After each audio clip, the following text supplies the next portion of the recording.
নমস্কার সকলকে। আমার পেজের আরেকটি নতুন ভিডিওতে আপনাদের সকলকে অনেক অনেক স্বাগত। আমি প্রিয়াঙ্কি চলে এলাম আমার জীবনের আরেকটি নতুন দিনের অভিজ্ঞতার গল্প আপনাদের সাথে ভাগ করে নিতে। আজ দোল পূর্ণিমার দিন আর এখন সকাল 10টা মতন বাজে। বাইরের আবহাওয়া ভীষণ সুন্দর, একদম পারফেক্ট বসন্তকাল। ঝলমলে আকাশ, ঠান্ডা ঠান্ডা হাওয়া, সব মিলিয়ে অসাধারণ একটি সকাল। আর সামনের পাহাড়গুলিতে মেঘের জন্য কোথাও রোদ আবার কোথাও ছায়া পড়েছে। দেখতে এত সুন্দর লাগছে যে কি বলবো।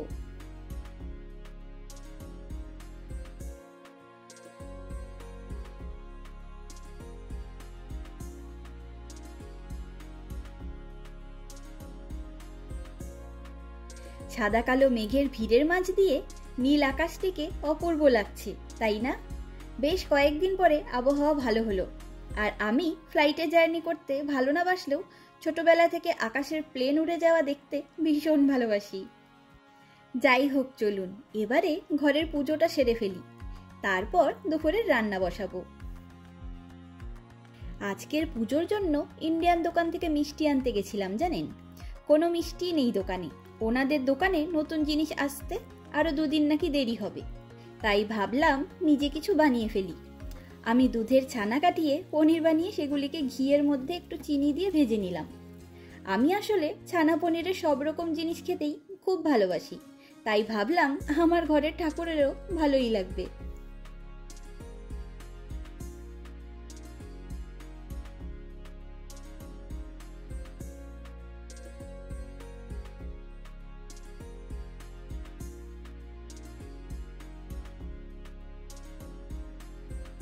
আর এই দেখুন, দোল পূর্ণিমা স্পেশাল আমার গোপলার জন্য আমরা গিফট এনেছি। আগের দিন দোকানে গিয়ে এই খেলনা সহ বব স্নেইলের প্যাকেটটা দেখলাম, তাই ভাবলাম বিশেষ দিনে তার জন্য একটা গিফট নিয়ে নিই। আমার বিয়ের বেশ কয়েক বছর আগে থেকে আমার কাছে দোল পূর্ণিমা মানেই ভোর 5টা থেকে উঠে সাজগোজ করে সকাল 7টার মধ্যে দোল পূর্ণিমার অনুষ্ঠানে পৌঁছে যাওয়া। আর বিকেলবেলা কোচবিহার মদনমোহন মন্দিরে গিয়ে ঠাকুরকে আবির দিয়ে নিজেরা আবির খেলে সন্ধ্যাবেলা বাড়ি ফেরা। আবার কখনো কখনো তো সন্ধ্যাবেলাতেও অনুষ্ঠানে পার্টিসিপেট করতাম। তখন ওই অনুষ্ঠানের সাজগোজ নিয়েই সোজা মদনমোহন বাড়ি চলে যেতাম।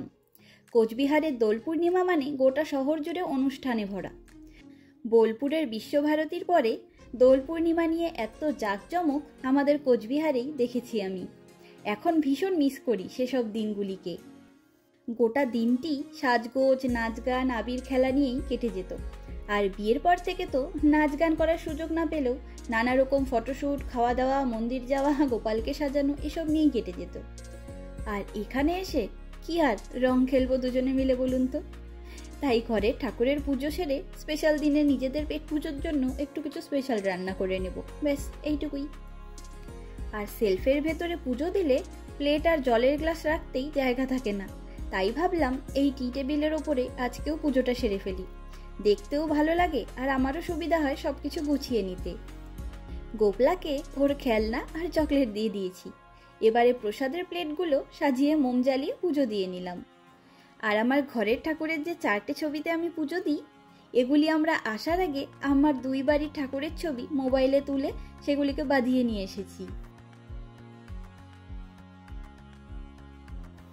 আর এখন আমি এক ওভেনে বিরিয়ানির জন্য রাইস আর আরেক ওভেনে ডিম আলু সেদ্ধটা বসিয়ে দিয়ে এলাম।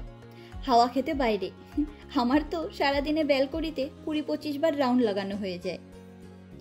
এখন সকাল 11:30 মতন বাজে। বিরিয়ানির রাইসটা নামিয়ে নিয়েছি। ডিম আর আলুগুলোও সেদ্ধ হয়ে গেছে। এগুলিকে একে একে ভেজে নেব নুন হলুদ দিয়ে।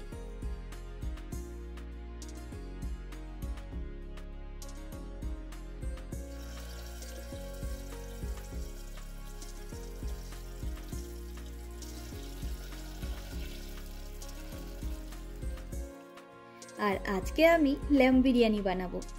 আমি জানি না আপনারা কেউ কোনোদিন ল্যাম্ব বিরিয়ানি খেয়েছেন কিনা, তবে আমি খাইনি। এই প্রথমবার নিজে হাতে রান্না করব, কারণ এখানে তো আবার মাটন পাওয়া যায় না।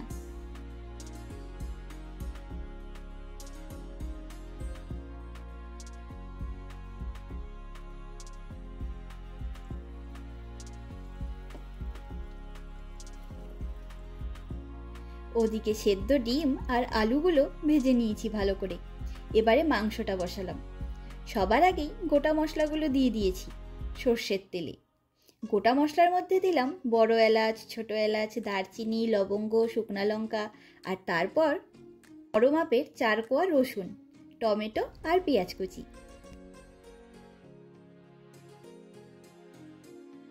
এবারে এগুলিকে ভালো মতন কষিয়ে নিয়ে দিয়ে দিলাম সব মশলার মিশ্রণটি।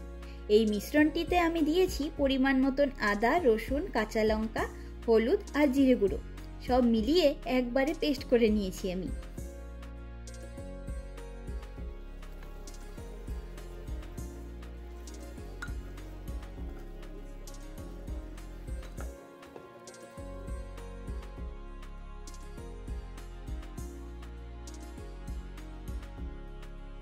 আর এবারে সব মশলাগুলি ঠিক মতন কষে আসলেই মাংসগুলোও দিয়ে দেব। আর সাথে সাথেই 1 কফি মগ গরম জল দিয়ে দিলাম। এবারে প্রেসার কুকারের ঢাকনা লাগিয়ে সিটি দেব 4 থেকে 5টা।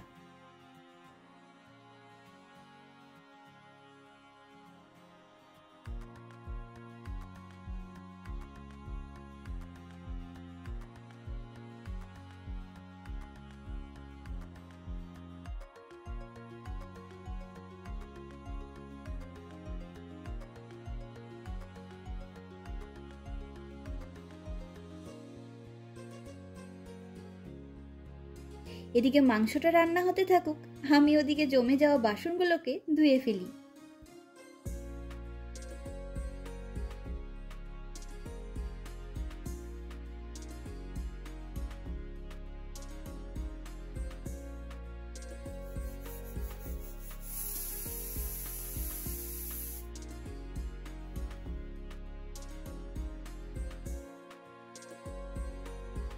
প্রেসার কুকারেও সিটি পড়ে গেছে।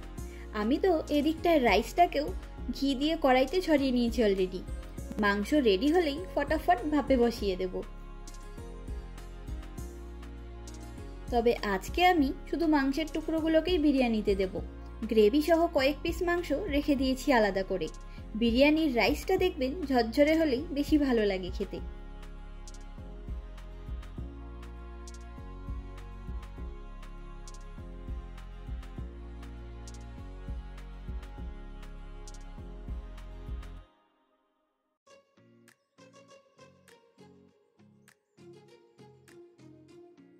সাথে তো মাংস, গ্রেভি সবই থাকলো, খাওয়ার সময় পাশে নিয়ে নেব। এখন এই ল্যাম্ব বিরিয়ানি দম দেওয়ার জন্য একদম তৈরি।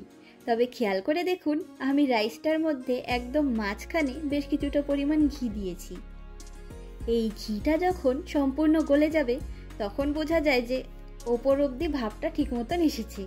এটা আমার বিরিয়ানিতে দম দেওয়া ঠিক মতন হলো কিনা সেটা বোঝার নিনজা টেকনিক।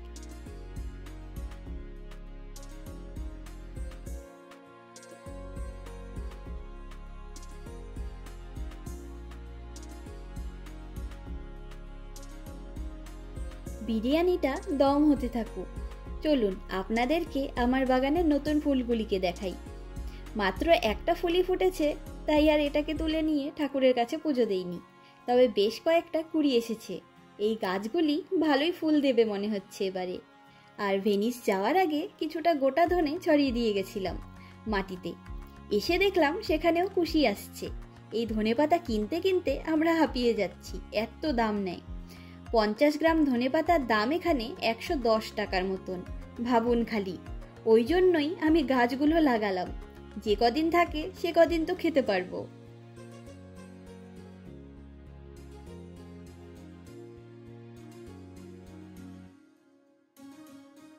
আর দেখেছেন, রাইসের একদম উপরে দেওয়া ঘিগুলোও সুন্দর করে গলে গেছে। চলুন আমরাও হোলি স্পেশাল দুপুরের খাওয়া দাওয়াটা সেরে ফেলি। আমাদের দোল পূর্ণিমা এভাবেই কেটে গেল। আপনাদের দোল পূর্ণিমা কেমন কেটেছে জানাবেন কিন্তু। ভেনিস পর্বের ভিডিওগুলি পোস্ট করেছি পরপর, তাই এতদিন দেরি করে পোস্ট করলাম দোল পূর্ণিমার ভিডিওটি। আশা করি আপনাদের ভালো লাগবে। চলুন আজ তবে গল্পের ঝুড়ি গুছিয়ে নিই। দেখা হবে, গল্প হবে পরের একটি ভিডিওতে খুব তাড়াতাড়ি। আমার ভিডিওগুলি ভালো লাগলে আমার চ্যানেলটিকে সাবস্ক্রাইব করে পাশে থাকার অনুরোধ রইল। আর আমার এই ভিডিওটি কেমন লাগলো লাইক কমেন্ট করে জানাবেন। আপনাদের সহযোগিতা ছাড়া আমার এই পথ চলা অসম্ভব। সকলে ভালো থাকবেন, সুস্থ থাকবেন, আনন্দে থাকবেন। নমস্কার।